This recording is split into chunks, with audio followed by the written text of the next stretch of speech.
Hello, welcome to Bible study time and welcome to my quiet time Bible study. This is the time where I invite you to come and join me in the comfort of my prayer room where I share different topics and different books of the Holy Hebrew Bible with you from the Most High Creator God of the universe. And we are currently reading through the ancient wisdom book known as Ecclesiasticus, also referred to as Sirach, and this will be part 5 of our series. And I do realize that this is a long Bible study series, but I hope that you are enjoying reading through the wisdom literature as much as I am. As I've previously mentioned, I wasn't sort of raised being exposed to apocryphal books, so I'm very fascinated with the things that they say. I'm also very fascinated with how they sort of parallel and correlate to the books that are in the 66 book canon that typically different sort of organized religious groups use. So Ecclesiasticus is a deuterocanonical, so let me pronounce that again. It's a deuterocanonical biblical work which many scholars believe is an outstanding example of the wisdom genre of religious literature that was popular in the early Hellenistic period of Judaism, according to research. And as previously mentioned, it was, a Greek translation to begin with. I mean, that's what they found, a Greek translation of the Septuagint, which is the Hebrew Bible in Greek, and was apparently later rejected by the Jews, according to research.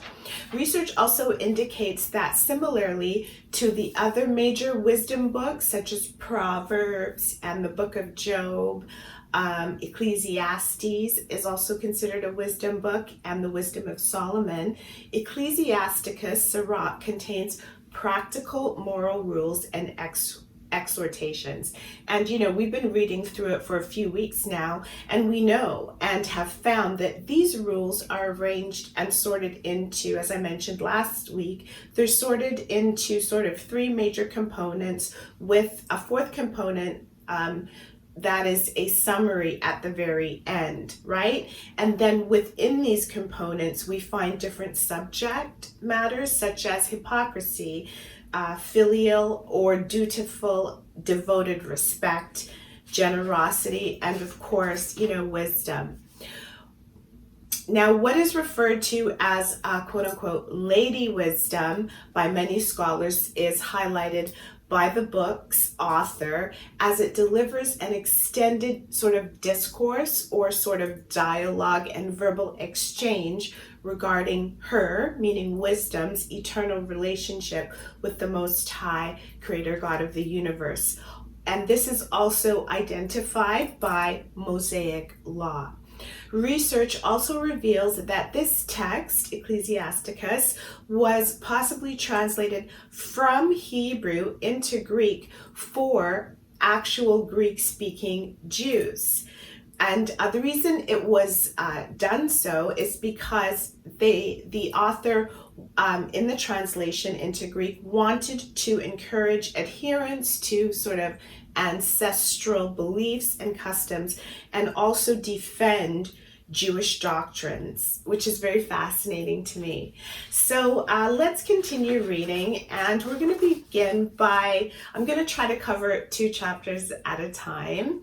So hopefully we can read 4 chapters in this video and sort of breeze through a little bit more. So we left off with chapter 11 last week, so let's continue reading with chapters 12 and 13. And then, I'll just give a little bit of commentary, and then of course I will add some historical facts as we get through a few more chapters. And of course I am in my Oxford Study Bible as per usual, and I'm turning to the book of Ecclesiasticus chapter 12. Okay, so chapter 12 isn't too long, but chapter 13 is a little bit longer. So let's begin in chapter 12, verse 1, which says, "If you do a good turn, make sure to whom you are doing it. Then you will have credit for your kindness. A good turn done to a God-fearing person will be repaid, if not by him, then by the Most High. There is no prosperity for the persistent wrongdoer, or for him who never gives alms. Give to the God-fearing, but never help the sinner. Keep your good works for the humble, not the godless. Put away your bread, do not give him any. He will use your gift to get the better of you, and for every favor you have done him, you will suffer twofold injury. For the Most High himself hates sinners and sends the ungodly what they deserve. Give to anyone who is good, but never help a sinner. Prosperity does not reveal your friends, nor does adversity conceal your enemies. When all goes well with someone, his enemies are friendly.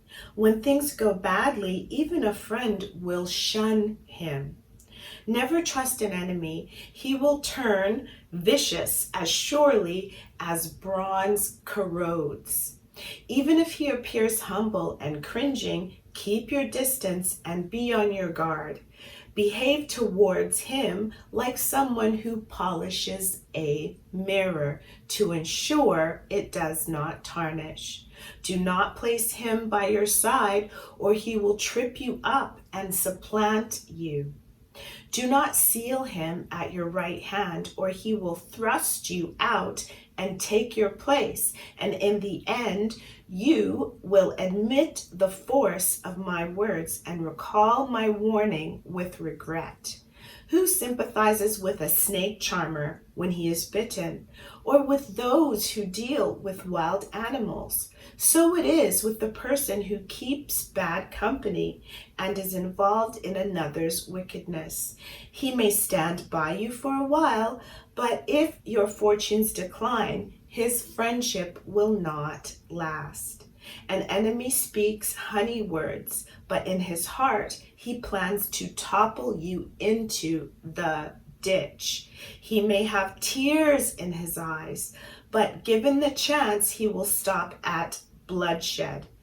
If disaster overtakes you, you will find him there ahead of you, and while pretending to help, he will catch you by the heel. Then he will wag his head and rub his hands, and with many a whispered slander reveal his true colors. That brings me to the end of chapter 12, which was 18 verses. And, we can see here that this chapter is mirroring some of the previous chapters that we've read, sort of giving counsel to like a young person about the importance of choosing your friends wisely. Let's continue on, though, to chapter 13, which says, beginning in verse number 1, handle pitch and it will make you dirty. Associate with the arrogant and you will grow like them. Do not lift a weight too heavy for you, nor associate with someone greater and richer than yourself. How can a jug be friends with a kettle? If they knock together, it will be smashed. A rich person does wrong and then admits, I'll repeat that, verse 3. A rich person does wrong and then adds insult to injury. A poor person is wronged and must apologize into the bargain. If you can serve his turn, a rich person will exploit you.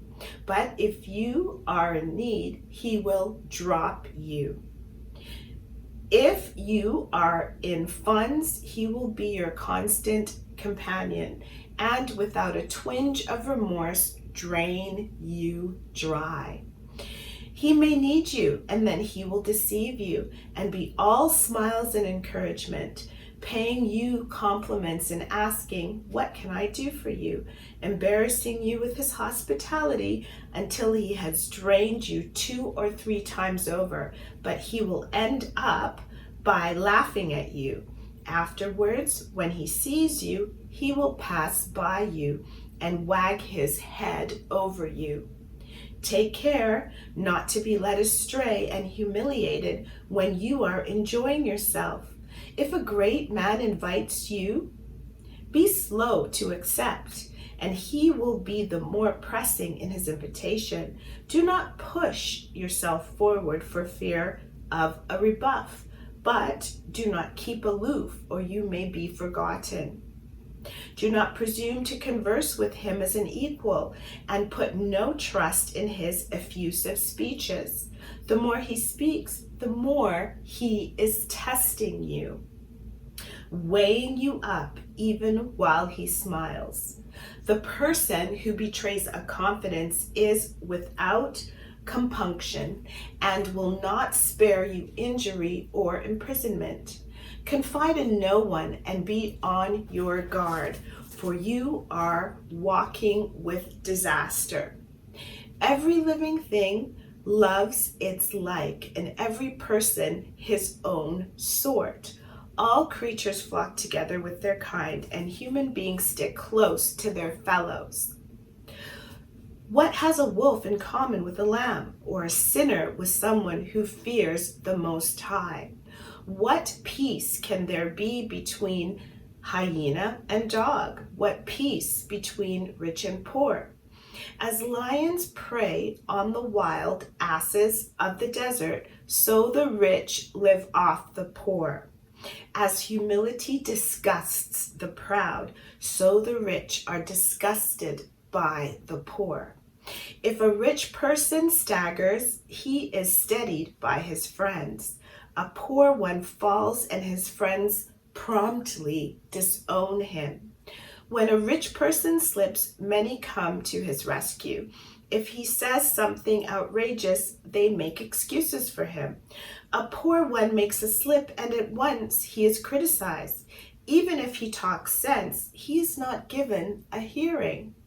A rich person speaks, and all keep silent. Then they praise his speech to the skies. A poor one speaks, and they say, "Who is this?" And if he stumbles, they push him farther. Wealth, untainted by sin, is good. Poverty brought on by godless conduct is evil. It is in the heart that changes the look on the face, either for better or for worse. A cheerful face betokens someone in good heart, but the invention of Proverbs involves wearisome thought. So this brings me to the end of chapter 13, and in chapter 12 and 13, as I previously mentioned, it's just sort of reminding us to be very mindful of who we associate with. But what I really found fascinating is that in this wisdom text, these 2 chapters, it really points out the difference between rich and poor. And as I've previously mentioned, I'm an educator, and right now I'm teaching a sociology class, and I find it very interesting. We've been talking about the different sociological perspectives in society and things like global stratification and globalization, and how the gap between rich and poor in today's society is it's widening, right? The middle class is kind of being phased out. And in this scripture, this old wisdom text, it sort of speaks about how, the rich really, it's sort of telling you to be mindful of those who are rich, because they can, not all, but some individuals who are rich, for the most part, they can show you a different sort of face that really isn't a reflection of how they feel within their heart. It also shows how from the worldly perspective, like richness and abundance commands respect. This is really highlighted in verse number 23 of chapter 13, where it says, a rich person speaks and all keep silent. Then they praise his speech to the skies. That's very interesting to me. And also it's interesting that the text highlights the fact that when you seem to have a lot, people do pay attention to you, people do favors for you, appear to be interested in you, but it's not because of what you have, because it sort of reflects the juxtaposition of when somebody who's poor sort of speaks and engages in the same behavior, they're sort of ignored in some way, which is a clear reflection of what a worldly society places value upon. So that's really all I want to highlight for now. I will be giving a conclusion and a summary of all of the chapters once we read through a chunk more of them. But I'd like to read chapters 14 and 15, wrapping up this video with both of those. And chapter 14 and 15 do talk about, and reflect what can make someone happy, which is a very valuable lesson to me, because I always cling to those wisdom verses that talk about happiness. So let's begin in chapter 14, verse number 1, which says, happy is the one who has never let slip a careless word, who has never felt the sting of remorse. Happy is the one whose conscience does not accuse him, whose hopes have never been dashed. Meanness and wealth do not go well together. What use is money to a miser? He depraves himself only to hoard for others. On his possessions, someone else will lead a life of luxury. How can anyone who is hard on himself be kind to others? His money brings him no enjoyment. No one is worse than he who is grudging to himself. His niggardliness is its own retribution. If ever he does good, he does it by mistake, and his villainy comes out at the finish. He is hard who has a grudging eye, who turns his back on need and looks the other way. The covetous eye is not satisfied with its share. Greedy injustice shrivels the soul. Oh, I just lost my place. Let's see. Greedy injustice shrivels the soul. Verse number 10. Someone with a miserly outlook begrudges bread and keeps a bare table. My son, treat yourself well if you can afford it, and present worthy sacrifices to the Most High.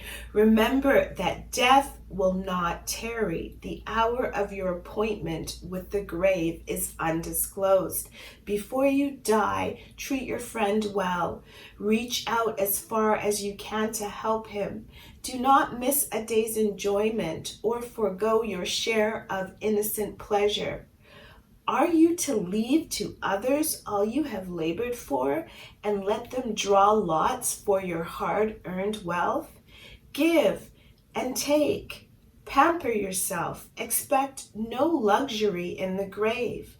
The body wears out like a garment, for the age-old sentence stands, you shall die.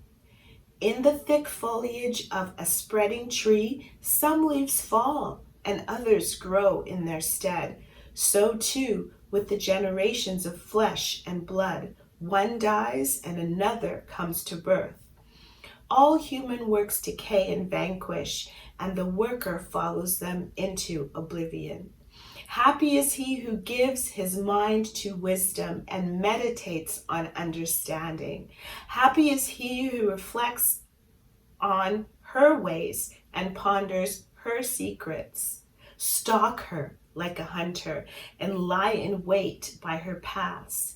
He who peeps in at her window and listens at her door, who cramps beside her house, driving his tent peg into her wall, who pitches his tent close to her, having found a good place to live, that man will put his children under her shade and camp beneath her branches. Sheltered by her from the heat, he will dwell in her glory. And of course, that's why we're reading this wisdom literature, because we want to meditate on understanding and wisdom. And according to the Most High's word, the promise is that it will make us content while we are on this earth.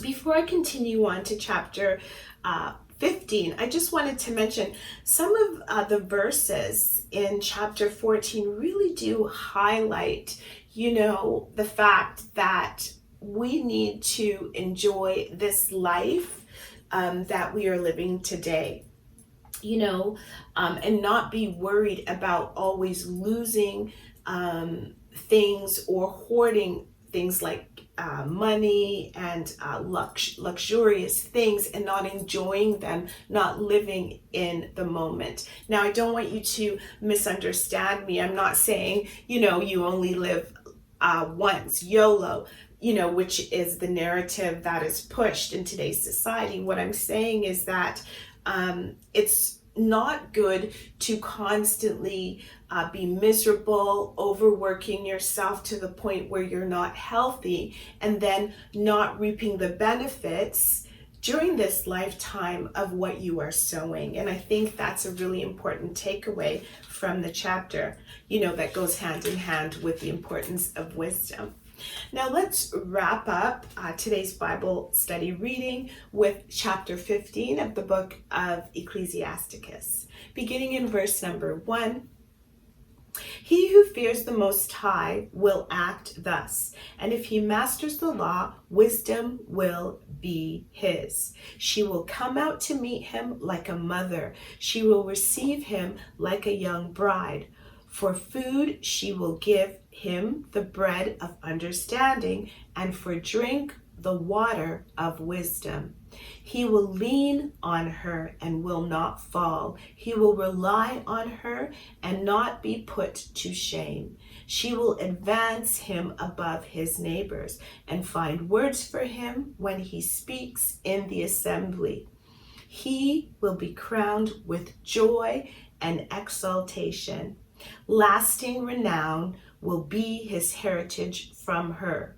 Fools will never possess wisdom, nor will sinners catch a glimpse of her. She holds aloof from arrogance. Liars never call her to mind.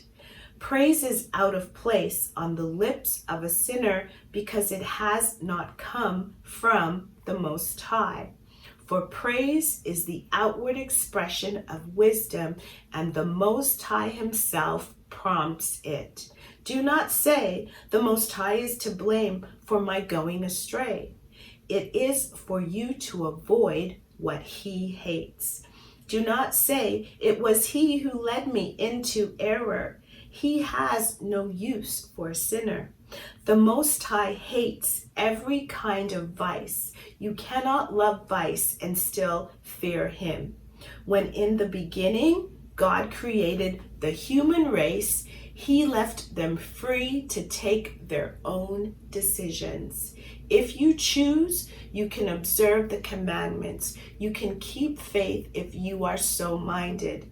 He has set before you fire and water. Reach out and make your choice. Mortals are offered life or death. Whichever they prefer will be given them.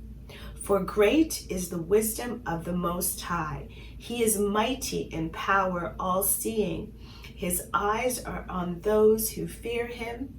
No human action escapes his notice. He has commanded no one to be impious. To none has he given license to sin. This brings me to the end of chapter 15. And once again, chapter 15 talks about the importance of wisdom. I love it in what it says in verse number 3. It says, for food she will give him the bread of understanding, and for drink the waters of wisdom. And verse 4, he will lean on her and will not fall. He will rely on her and not be put to shame. Those reflect the benefits and the promises, that you will receive when you sort of seek after wisdom. It also highlights, folly and foolishness, and talks about how that's the opposite of wisdom.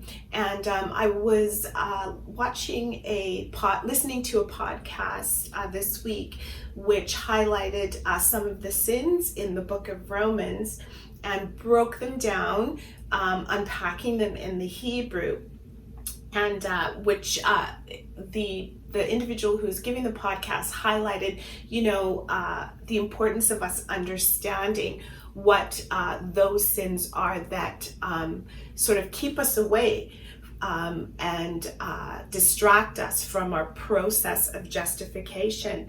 And when you broke down some of the words, they highlighted that foolishness was one of them. Being a fool, always being joking, never being serious or taking anything serious. So it's actually quite deep when you unpack, what foolishness actually means when you look into the definition of the Hebrew. And maybe I'll do a study of some of those verses in the book of Romans, in the future. Also, I love how the chapter highlights the fact that great is the wisdom of the Most High. He is mighty in power and all-seeing. And then it also points out, the authors also point out the fact that we as human beings, our creator of the universe is so gracious to us that he gave us a choice. It says in verse number 14 that when in the beginning the Most High created the human race, he left them free to take their own decisions. If you choose, you can observe the commandments. You can keep faith if you are so minded. He has set before you fire and water. Speaking to the fact that we have a choice. Like, you have a choice, I have a choice. We have choices, we are not robots, okay? And the Most High Creator God cannot be accused of forcing us to do things against our will. And it is our choices that will dictate where we end up in the afterlife, so to speak, where we end up for eternity. We will either end up spending eternity with the Most High Creator God of the universe, or we will end up, in hell. And that's that's a fact of the matter. I'm so grateful to the Most High Creator God for leading me to this book of Ecclesiasticus as a fan of wisdom literature. And I'm so grateful that he's opening my eyes and reminding me of different promises that are also highlighted in the 66 book canon. Thank you so much for joining me today. I want to invite you to continue to join me on this journey. I hope you're enjoying sort of reading through this apocryphal book with me. And I want to remind you that the Most High Creator God of the universe, who sent his son, Yeshua HaMashiach, to die for our sins, loves his children.